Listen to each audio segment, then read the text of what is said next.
परिचय। क्या तुमने कभी काल्पनिक संख्याओं के साथ गणनाएं की हैं? काल्पनिक संख्याएं क्या होती हैं? आज अध्यापिका जी ने हमें काल्पनिक संख्याओं के बारे में पढ़ाया। हम सम्मिश्र संख्याओं की सहायता से काल्पनिक संख्याओं को समझ सकते हैं। और सम्मिश्र संख्याएं क्या होती हैं? एक सम्मिश्र संख्या वह संख्या होती है जिसमें एक वास्तविक भाग और एक काल्पनिक भाग होता है। क्या तुम सम्मिश्र संख्याओं के बारे में जानना चाहती हो? हाँ, कृपया मुझे बताओ। ठीक है, आओ मैं तुम्हें विस्तार से बताऊं।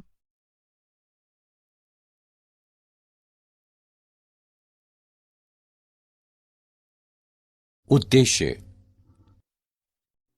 इस पाठ के अंत में आप निम्न करने में सक्षम हो जाएंगे: सम्मिश्र संख्याओं को परिभाषित करना, सम्मिश्र संख्याओं की बीजगणित की व्याख्या करना, आयोटा की घात की व्याख्या करना, ऋणात्मक वास्तविक संख्याओं के वर्गमूल की व्याख्या करना, सम्मिश्र संख्याओं की सर्वसमीकाओं को जानना, सम्मिश्र संख्या के संयुग्मी और मापांक को लिखना, सम्मिश्र संख्या के ध्रुवीय निरूपण को समझना।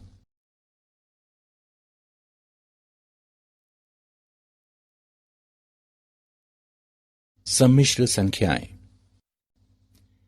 कोई सम्मिश्र संख्या निम्न का एक संयोजन होती है: एक वास्तविक संख्या और एक काल्पनिक संख्या। वास्तविक संख्याएं ही होती हैं, जैसे 1 12.38 घटा 0.54 3/4 2 का वर्गमूल। काल्पनिक संख्याएं विशिष्ट होती हैं क्योंकि जब उन्हें वर्ग किया जाता है तो उनसे एक ऋणात्मक परिणाम प्राप्त होता है। एकांक काल्पनिक संख्या 1 है, अर्थात आयोटा जो ऋण 1 का वर्गमूल होती है। a जमा b आयोटा एक सम्मिश्र संख्या है, वास्तविक संख्या और काल्पनिक संख्या का संयोजन। उदाहरण: 1 जमा आयोटा 39 जमा 3 आयोटा, ऋण 2 जमा पाई आयोटा 2 का वर्गमूल जमा आयोटा बटे 2।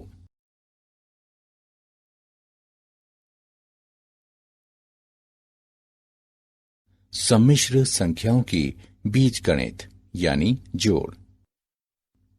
दो सम्मिश्र संख्याओं a जमा b आयोटा और c जमा d आयोटा के जोड़ को इस प्रकार परिभाषित किया जाता है: a जमा b आयोटा जमा c जमा d आयोटा बराबर a जमा c जमा b जमा d आयोटा। यह समूहन जैसे पदों के समान है। वास्तविक भागों को वास्तविक भागों में जोड़ा जाता है और काल्पनिक भागों को काल्पनिक भागों में जोड़ा जाता है। सम्मिश्र संख्याओं के जोड़ के लिए गुणधर्म। दो सम्मिश्र संख्याओं का योगफल एक सम्मिश्र संख्या होता है। ये गुणधर्म संवरक नियम कहलाता है। सम्मिश्र जोड़ क्रम विनिमय है। किन्हीं भी दो सम्मिश्र संख्याओं Z1 और Z2 के लिए Z1 जमा Z2 बराबर Z2 जमा Z1 सम्मिश्र जोड़ सहचर्य है। किन्हीं भी तीन सम्मिश्र संख्याओं Z1, Z2, Z3 के लिए Z1 जमा Z2 जमा Z3 बराबर Z1 जमा Z2 जमा Z3। सम्मिश्र संख्याओं के लिए प्रतिलोम।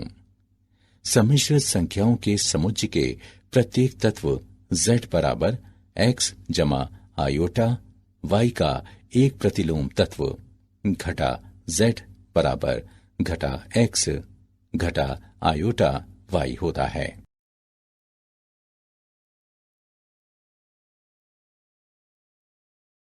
सम्मिश्र संख्याओं की बीजगणित यानी अंतर।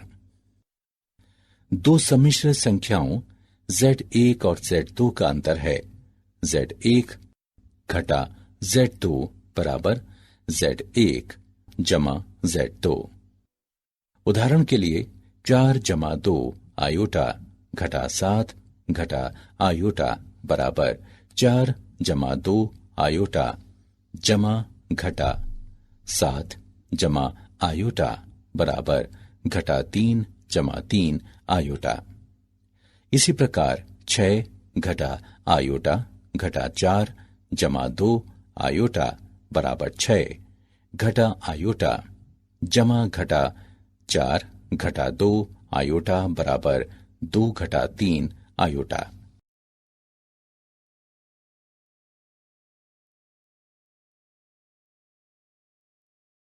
सम्मिश्र संख्याओं की बीजगणित गुणन।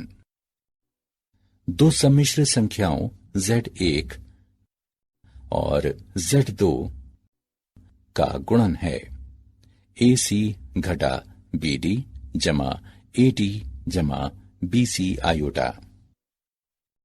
दो सम्मिश्र संख्याओं का गुणन एक सम्मिश्र संख्या होता है। इस गुण को संवर्ग नियम कहते हैं। सम्मिश्र गुणन क्रम विनिमय होता है। किन्हीं भी दो सम्मिश्र संख्याओं Z1 और Z2 के लिए Z1 गुणा Z2 बराबर Z2 गुणा Z1 सम्मिश्र गुणन सहचर्य होता है। किन्हीं भी तीन सम्मिश्र संख्याओं Z1 Z2 Z3 के लिए Z1 गुणा Z2 गुणा Z3 बराबर Z1 गुणा Z2 गुणा Z3। सम्मिश्र गुणन के लिए प्रतिलोग। सम्मिश्र संख्याओं के समुच्चय के प्रत्येक तत्व Z बराबर X जमा आयोटा Y का एक प्रतिलोम तत्व 1/Z या Z का प्रतिलोम होता है। वितरण नियम। किन्हीं भी तीन सम्मिश्र संख्याओं Z1 Z2 Z3 के लिए Z1 गुणा Z2 जमा Z3 बराबर Z1 गुणा Z2 जमा Z1 गुणा Z3। Z1 जमा Z2 गुणा Z3 बराबर Z1 गुणा Z3 जमा Z2 गुणा Z3।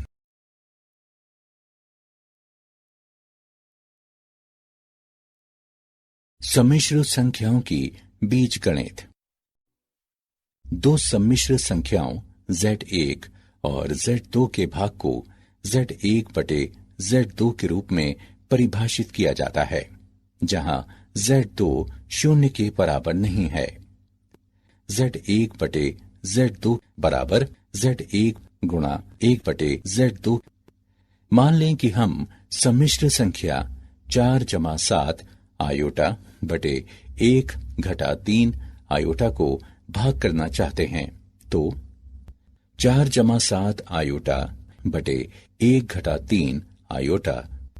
हम इस भिन्न का मान नहीं बदलेंगे यदि हम अंश और हर दोनों को एक ही मान से गुणा करें। हम हर के संयुग्मी से गुणा करते हैं जो 1 जमा 3 आयोटा है और फिर उसे सरल करते हैं। 4 जमा 7 आयोटा गुणा 1 जमा 3 आयोटा बटे 1 घटा 3 आयोटा गुणा 1 जमा 3 आयोटा बराबर 4 जमा 12 आयोटा जमा 7 आयोटा जमा 21 आयोटा वर्ग बटे 1 जमा 3 आयोटा घटा 3 आयोटा घटा 9 आयोटा वर्ग। इसे हल करने पर हम प्राप्त करते हैं घटा 1.7 जमा 1.9 आयोटा।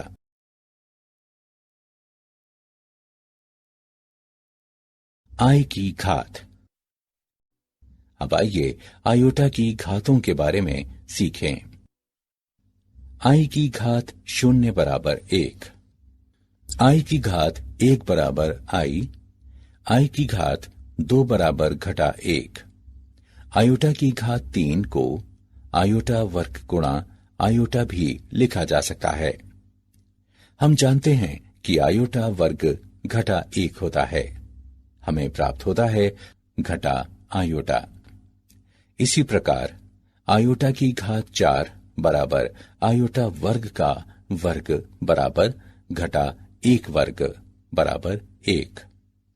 आयोटा की घात 5 बराबर आयोटा वर्ग का वर्ग गुणा आयोटा बराबर घटा 1 वर्ग गुणा आयोटा बराबर आयोटा।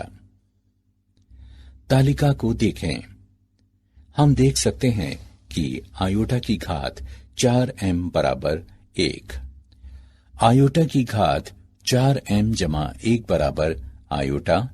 आयोटा की घात 4m जमा 2 बराबर घटा 1। आयोटा की घात 4m जमा 3 बराबर घटा आयोटा, जहां m बराबर 0, 1, 2, 3 और इसी प्रकार आगे तक।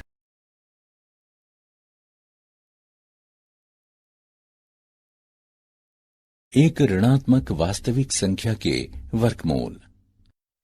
घटा 1 के वर्गमूल है आयोटा घटा आयोटा। इस प्रतीक का अर्थ आयोटा है। एक समीकरण x वर्ग जमा 1 बराबर 0 लें। हम देख सकते हैं कि इसके हल आयोटा और घटा आयोटा हैं। सामान्यतः एक धन वास्तविक संख्या a के लिए घटा a का वर्गमूल बराबर a का वर्गमूल गुणा घटा 1 का वर्गमूल बराबर a का वर्गमूल गुणा आयोटा।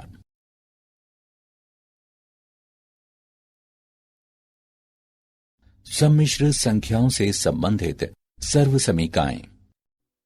सम्मिश्र संख्याओं की सर्वसमीकाएं इस प्रकार हैं।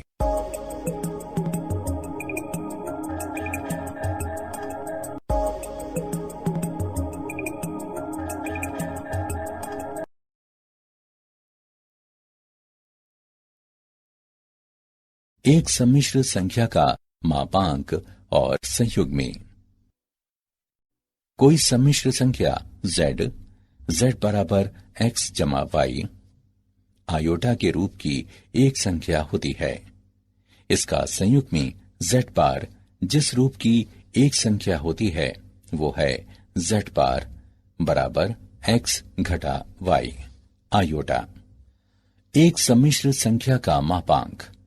एक सम्मिश्र संख्या इसके सम्मिश्र संयुग्मी से गुणनफल एक वास्तविक धन संख्या होता है, अर्थात z गुणा z बार बराबर x जमा आयोटा, y गुणा x घटा आयोटा y बराबर x वर्ग जमा y वर्ग, और इसे प्रायः लिखा जाता है z गुणा z बार बराबर z के मापांक का वर्ग बराबर x वर्ग जमा y वर्ग, जहां z का मापांक x वर्ग जमा y वर्ग का वर्गमूल है। सम्मिश्र संख्याओं z1 और z2 के लिए z1 और z2 के गुणनफल का मापांक बराबर z1 का मापांक गुणा z2 का मापांक। z1 बटे z2 का मापांक बराबर z1 का मापांक बटे का मापांक z2।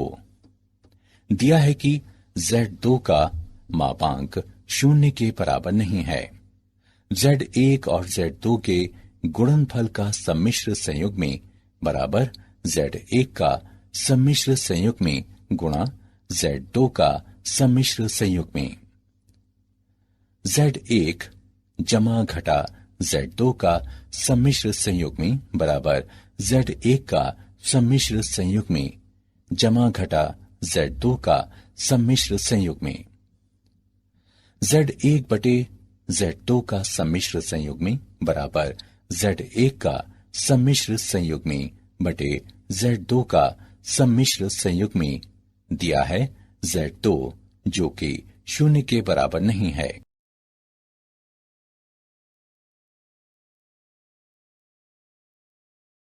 एक सम्मिश्र संख्या का ध्रुवीय निरूपण। किसी सम्मिश्र संख्या को दृश्य रूप में इस आरेख पर एक सदिश की रचना करती हुई संख्याओं ए बी के एक युग्म के रूप में निरूपित किया जा सकता है, जिसे आगंड आरेख कहते हैं, जो एक सम्मिश्र समतल को प्रदर्शित करता है। आर ई वास्तविक अक्ष है, एल एम काल्पनिक अक्ष है और आयोटा काल्पनिक इकाई है, जो आयोटा वर्ग बराबर घटा 1 को संतुष्ट करती है। ध्रुवीय निरूपण में एक सम्मिश्र संख्या z को दो मानदंडों r और थीटा में निरूपित किया जाता है। मानदंड r सम्मिश्र संख्या का मापांक होता है और मानदंड थीटा x अक्ष की धनात्मक दिशा के साथ कोण है। एक सम्मिश्र संख्या का ध्रुवीय रूप है z बराबर r गुणा कॉस थीटा जमा आयोटा साइन थीटा।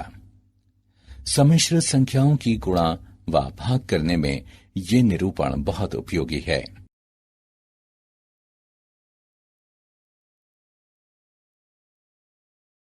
क्या आप जानते हैं, सम्मिश्र संख्याओं का उपयोग कई वैज्ञानिक क्षेत्रों में किया जाता है, जिनमें इंजीनियरिंग, विद्युत चुंबकत्व, क्वांटम, व्यावहारिक गणित और कियास सिद्धांत शामिल हैं। इतालवी गणितज्ञ जेरोलेमो कार्डेनो पहले ऐसे व्यक्ति हैं जिन्होंने सम्मिश्र संख्या का प्रयोग किया। 16वीं सदी में धन समीकरणों के हल ज्ञात करने के अपने प्रयासों में वो सम्मिश्र संख्याओं को कल्पित कहते थे।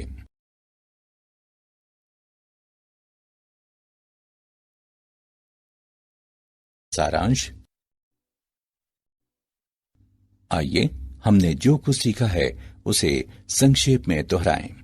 संख्या का रूप a जमा आई बी, जिसमें a और b वास्तविक संख्याएं हों, एक सम्मिश्र संख्या कहलाती है। a सम्मिश्र संख्या का वास्तविक भाग और b काल्पनिक भाग कहलाता है। मान लें z1 बराबर a जमा आई बी और z2 बराबर c जमा आई बी, तब समीकरण निम्न होगा। किसी पूर्णांक k के लिए i की घात 4m बराबर 1 i की घात 4m जमा 1 बराबर i की घात 4m जमा 2 बराबर घटा 1, i की घात 4m जमा 3 बराबर घटा i। सम्मिश्र संख्या z बराबर a जमा आई बी के संयुग्मी को z से निरूपित करते हैं, जो इस प्रकार है। z बराबर a जमा आई बी। सम्मिश्र संख्या z बराबर x जमा आई वाई का ध्रुवीय रूप r गुणा कॉस थीटा जमा l साइन थीटा, जहां r बराबर है x वर्ग जमा y वर्ग के वर्गमूल के।